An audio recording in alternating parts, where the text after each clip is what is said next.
Sziasztok! A mai videóban megmutatjuk nektek Hiroshimát.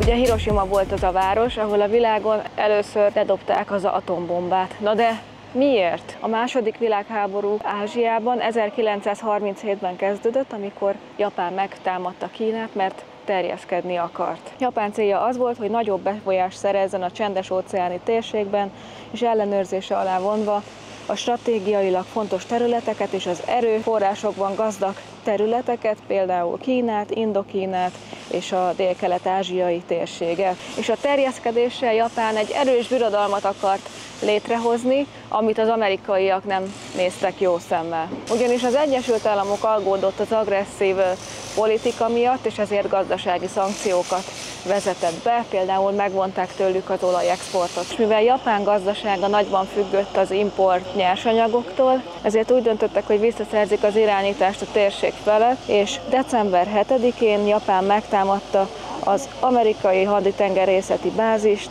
Hawaiion. Támadás az nagyon súlyos volt és váratlan.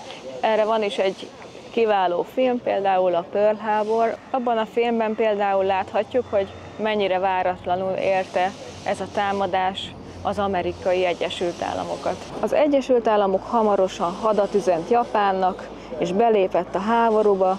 A következő években az USA és a szövetségesei fokozatosan visszaszorították Japánt a csendes-óceáni térségben, megnyerve több jelentős csatát, például a Midway szigeteknél. És ahogy Japán ellenállása egyre csökkent, az Egyesült Államok döntő csapást akart mérni, hogy gyorsan véget vehessen a háborúnak és elkerülje a várható nagy emberveszteséggel járó inváziót a japán szárazföldi területeken, és így került sor az atombomba bevetésére. Augusztus 6-án tehát az Egyesült Államok ledobta Hiroshimára az első atombombát, és azonnal több tízezer ember veszítette életét, és hatalmas pusztítás végzett itt a városban. 3 nappal később pedig ledobták a második atombombát Nagasaki városára, és ezzel olyan hatalmas pusztítást mértek Japánra, hogy 1945. augusztus 15-én feltétel nélkül megadta magát, és így ezzel véget ért a második világháború. Tehát Japán bejelentette augusztus 15-én, hogy ő neki ennyi volt, befejezte ezt az egészet, majd hivatalosan a tokiói öbölben ért véget Japán és az egész világ számára a világháború szeptember 2-án, amikor az USS Missouri hadihajón a kapitulációs okmányt aláírták. Ugye Európában már Németország ebben az évben, májusában feladta magát, tehát Európa számára a háború véget ért, itt csak szeptemberben került erre sor, és ez az egész világ számára azt gondoljuk, és a világon szerintem nagyon sok millióan, milliárdan még azt gondolják, hogy ez egy hatalmas nagy figyelmeztetés volt, hogy meg kell őrizni a békét, és a háború, az atombomba semmire sem megoldás. Hozzáteszem, hogy az az atombomba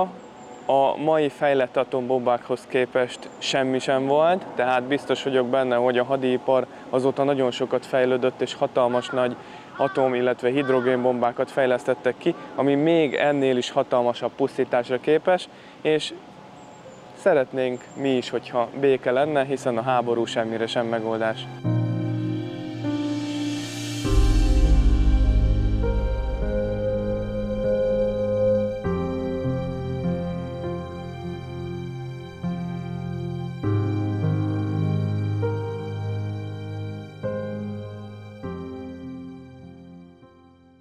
És akkor ide értünk az atomdómhoz, ahhoz a szimbólumhoz, ami a hiroshimai atombombázásnak az egyik szimbóluma, és nem mellesleg UNESCO világörökség része is ez az atomdóm, amit hát egy cseh tervező, Jan Letzel tervezett, és 1915-ben készült el, ami eredetileg egy kereskedelmi és hadipari csarnok volt, és Ez tulajdonképpen annak a szimbóluma, hogy a háború tényleg semmire sem megoldás.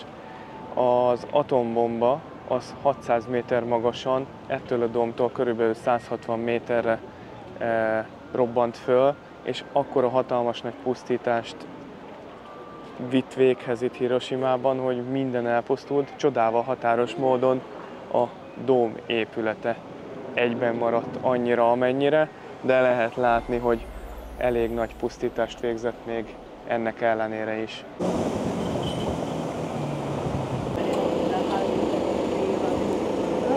A folyónak a másik oldalán pedig van egy nagy emlékpark. Ez például itt mögöttem a béke lángja, ami békét szimbolizálja. Rengeteg iskolás csoport és turista látogat el ide, hogy megemlékezzen az áldozatokról, és bejárja a parkot. A pusztítás mértéke mára csak a dómon látszik, ugyanis a város él, virágzik, felújítottak mindent, és a többiből már nem látszik semmi. Ez itt a gyermekek békeemlékműve.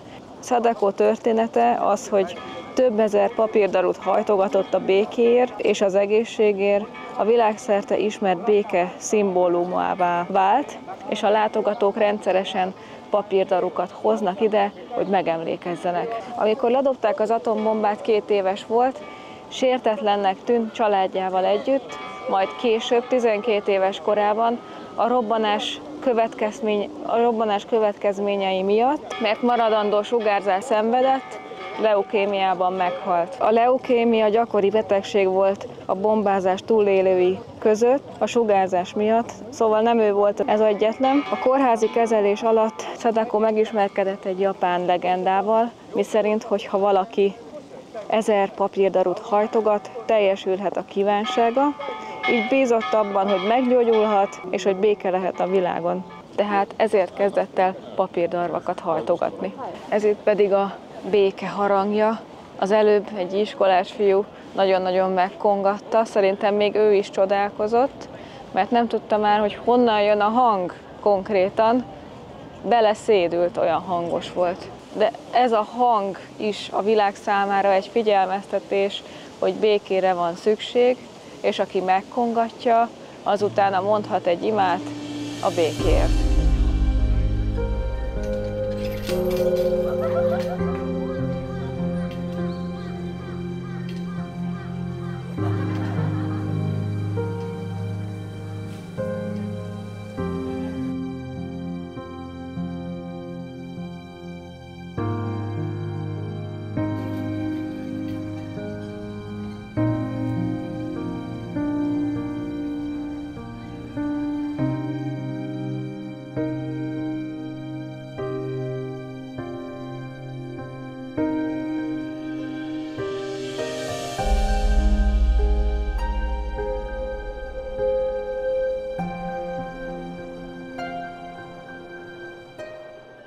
Mögöttem van a hiroshimai kastély, ami a 16. században épült, az Edo korszakban. Ez is, mint sok minden más, az atombomba ledobása után megsemmisült teljesen, azonban 1958-ban megnyitották újra kapuit, mert teljesen újjáépítették. Bemutatja Hiroshima régiójának és a szamuráj korszaknak is a történetét. Milyen szép és különleges virágok vannak ide kiállítva. Készítettek belőle egy sárkányt is, bár szerintem a sárkány az kínai, nem? Ismerkedtek?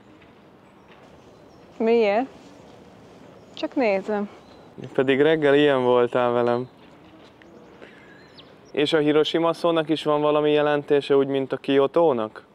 Úgy olvastam, hogy azt jelenti, hogy széles sziget. Rengeteg ponty, illetve hal él itt a vízes árkokban, és a neve is ehhez kapcsolódik, hogy Rijō a karpok városa, vagy valami ilyesmiként emlegetik, és ez erre utal, ezekre a halakra. Hatalmas nagyok egyébként. Ez is egy sintó szentély itt a vár mellett. Háborúban harcoló japán katonáknak állít emléket, őértük is lehet itt imádkozni.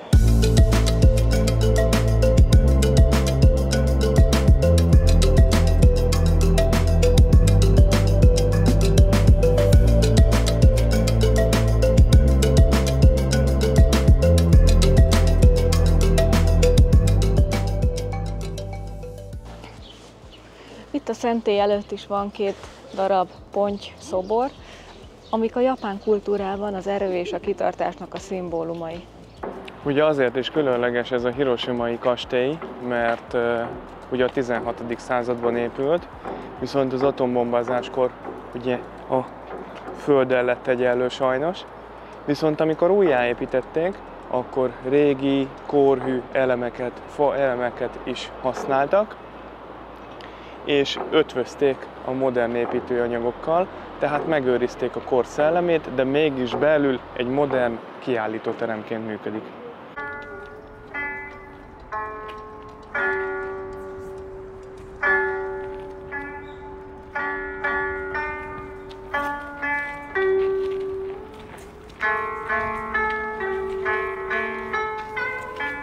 Ez nekem itt nagyon tetszik, hogy nem kell amiatt stresszelni, hogy hol találunk WC-t, mert a legtöbb helyen van, és tiszták mindenhol, ahol eddig voltunk. Van papír, kéztörlő, fertőtlenítő, még a WC deszkát is le tudod fertőtleníteni. Törekszenek a tisztaságra, saját magukat is tisztába tartják. Ha valaki beteg, akkor vesz fel egy ilyen szájmaszkot, meg azt vettük még észre, hogy hordanak maguknál nagyon sokan fertőtlenítő sprét, és többször láttuk, hogy így az utcán csak így befújják magukat, és onnan tudtuk, hogy az, már lehetett érezni ezt az erős alkoholszagot, mert ennyire tisztaságmániásak, és elpusztítják a baktériumokat. Nagyon jó idő van. 25 fok megint. You got something I can never be without, yeah. I'm in your command. És itt ebben a hotelban volt a szállásunk, nagyon közel van a Békepark és az atombombadóm, ugye az a folyónak megegyező lefelé irányba, és a szobánkból még a dómnak a tetejét is lehetett látni.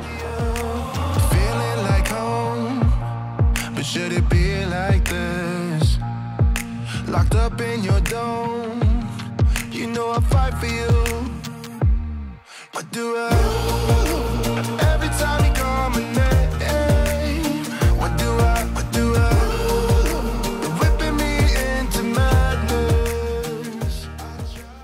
Onomichi városába érkeztünk, egy kicsit vidámabb dolgot szeretnénk nektek megmutatni itt, mert ez egy tipikus japán kisváros, közel vagyunk a tengerhez, a Takami folyó torkolatánál, és egy pár dolgot szeretnénk megmutatni. Itt Hiroshima prefektúrán belül haladunk Kiotó irányába. Van itt a városban egy túraútvonal, amin hogyha végigmész, akkor 25 templomot tekinthetsz meg. Itt mutatja a térkép is, be vannak jelölve a templomok, és a háttérben már látom is az egyiknek a csúcsát.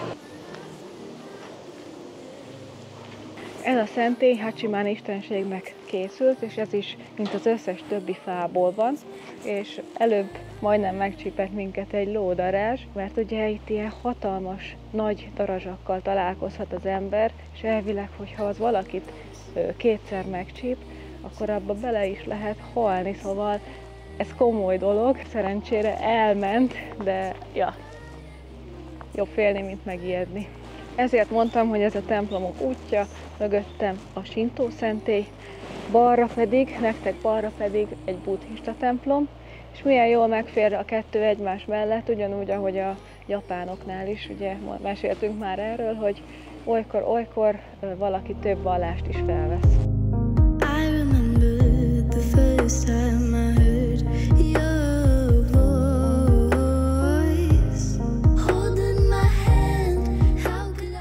Ez pedig már mögöttem a buddhista templom, és itt is, mint a Sintó szentélynél, lehet tisztálkodni, mielőtt ugye hozzájárult az istenséghez. Nagyon régi már ez a templom, körülbelül 1100-ban alapították, és mégis milyen jól megőrizte a formáját. Előbb pedig a semmiből ide szaladtak hozzánk a kiskutyák, onnan a temetőből jöttek, voltak azt hiszem 6-an, és akkor ugattak, csóválták a farkukat, amikor meg megszagolták a kezünket, akkor már minden rendben volt, és visszamentek. Hello. Hello. Hello. Hello.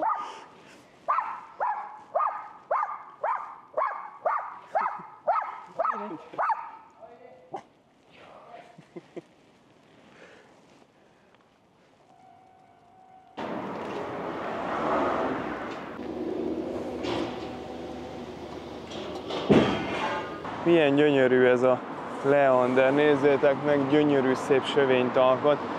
Biztos vagyok benne, hogy amikor hozza a virághajtásokat és virágzik, milyen gyönyörű lehet. És ez pedig itt a következő Sintó szentély. Nézzétek meg, hogy milyen gyönyörű, és ez nem akármilyen Sintó szentély, mert egy ilyen lifttel lehet oda felmenni a hegynek a tetejére, hogy ott is imádkozhassál.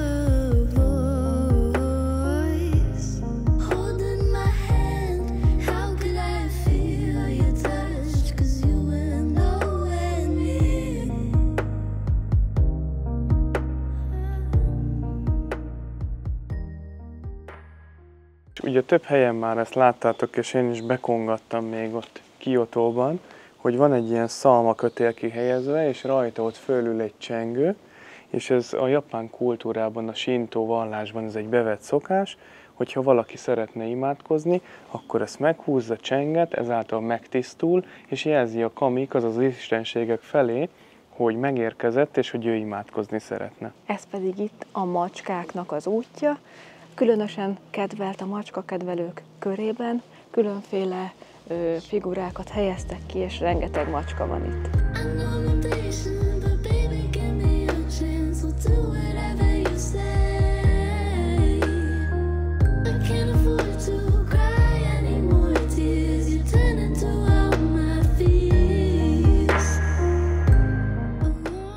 Rengeteg turista hoz magával saját készítésű macska erekjéket, például ezeket a köveket kifestették, képeket hoztak, akkor ilyen plakátokat, saját macskájuk képét föltehetik egy falra, úgyhogy ez tényleg a macska kedvelőknek van. Ez pedig itt a Tenneiji pagodája, 3 emeletes, és a Seto belső tengerre néz rá. A 13. században alapították, és nézzétek meg, hogy milyen gyönyörű fafaragások vannak rajta. Innen nagyon szép a kilátás, és rá lehet látni a kis városkának a folyójára, ahogy beleömlik abba a belső tengerbe, fölötte pedig az Onomichi híd látható, és szerintem ez egy tökéletes hely Hiroshima után, hiszen aki imádkozni szeretne, és egy kicsit elmélyülni, annak meg kell látogatnia az összes templomot, és magába szállhat.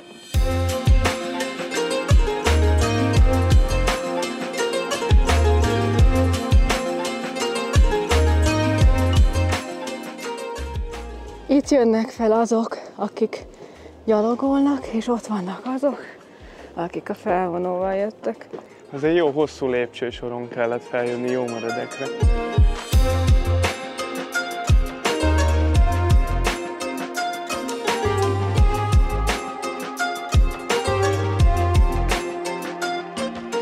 És akkor fel is értünk a Senkoji templomhoz, ami a japán buddhista kultúrában különösen fontos helyszín.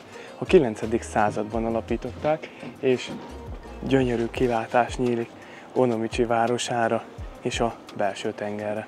Erre a részre teszik ki a szerelmesek a kis táblájukat, ellátva egy felirattal, vagy akár egy jó kívánsággal. Azért elég sokan jönnek ide fel és imádkoznak, és nagyon sok a fiatal is. És akkor most pedig visszaértünk a kocsihoz, és megyünk tovább Kiotó irányába, de először kifizetjük a parkolást. Megnézem, hogy hanyas a parkolóhelyem.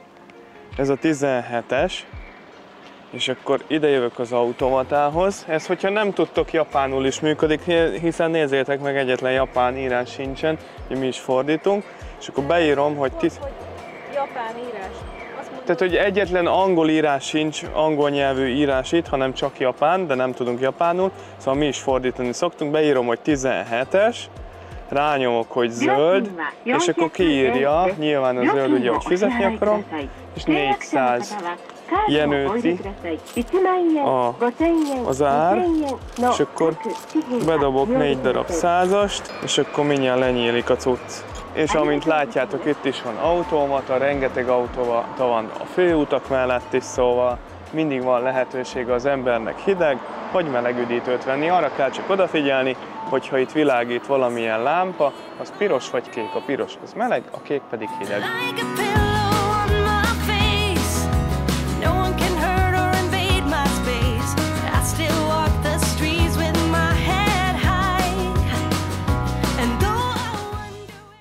És eljöttünk egy újabb várhoz. Nézzétek meg, hogy milyen csodálatos ez a vár. Ez jóval kisebb, mint a Himeji, de hasonlóan néz ki, ennek is ilyen kecses, fehér, díszes falai vannak. Ugye ezt a Merci tegnapi videóban elmondta, hogy a tisztaságnak és a kecsességnek a jelképe. Most jelenleg Fukuyama városában vagyunk, és a fukuyamai várat látjátok itt a háttérben, ami a 16. században épült, 1611-ben, az Edo korszakban, de sajnos a II. Világháborúban szinte porig rombolták, és 1966-ra sikerült újra felépíteni a régi kor szellemének, és azóta múzeumként működik. Itt is ki van állítva sok virág, hiszen krizantém kiállítás van, és nézzétek, így néz neki ez a vár, hogyha tele lenne a párkánya krizantémmal. Azért ez is olyan csodálatos, hogy megyünk így kocsival Kiotó irányába, és ilyen gyöngyszemekre bukkanunk, és nézzétek meg, hogy milyen gyönyörű a naplemente, és hogyha megnézitek jobban, az ott egy számunkra ismerős templomcsúcs, 2 tornya van neki.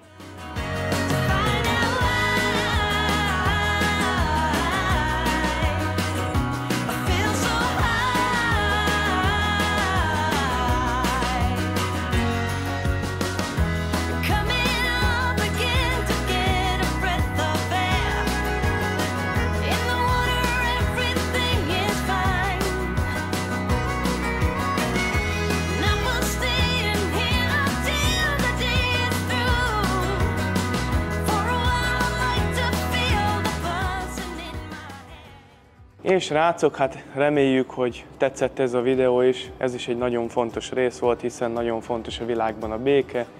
A Hiroshimában látottak is ezt igazolják.